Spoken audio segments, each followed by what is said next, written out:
আসসালামু আলাইকুম। গরিবের বাণিজ্য মেলা থেকে সবাইকে স্বাগত জানাচ্ছি। এই মেলা কোথায় হচ্ছে, কিভাবে যাবেন, সব কিছু থাকছে আজকের ভিডিওতে। নোয়াখালী বেগমগঞ্জ উপজেলার মীর আলীপুরে চলছে মুল্লুক শাহ দরগা মেলা। আর এই মেলা চলবে 25 থেকে 26শে জানুয়ারি পর্যন্ত।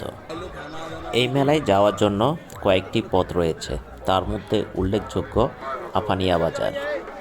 আপনারা আপানিয়া বাজার থেকে অটোরিকশায় করে জনপ্রতি 20 থেকে 30 টাকা ভাড়ায় যেতে পারবেন। মেলায় যাওয়ার সময় প্রথমে মীর আলী বাজার পড়বে।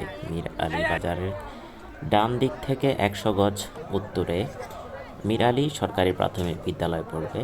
এরপর আরও 100 গজ উত্তরে মেলা মাঠ প্রাঙ্গণ দেখতে পারবেন। মেলায় প্রায় 2 থেকে 300 স্টল রয়েছে।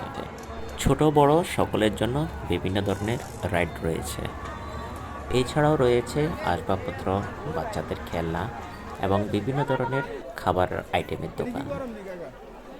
দেখতে থাকুন কিভাবে গরম গরম জিলাপি বানাচ্ছে।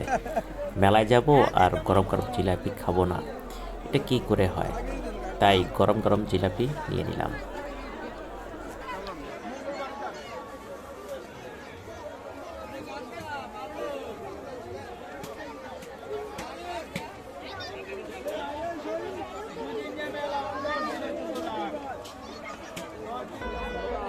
সবাইকে অসংখ্য ধন্যবাদ ভিডিওটি ধৈর্য সহকারে দেখার জন্য। আর যারা নোয়াখালীতে আছেন, সময় সুযোগ পেলে মেলায় ঘুরে আসবেন। আশা করছি সবার ভালো লাগবে। ধন্যবাদ সবাইকে।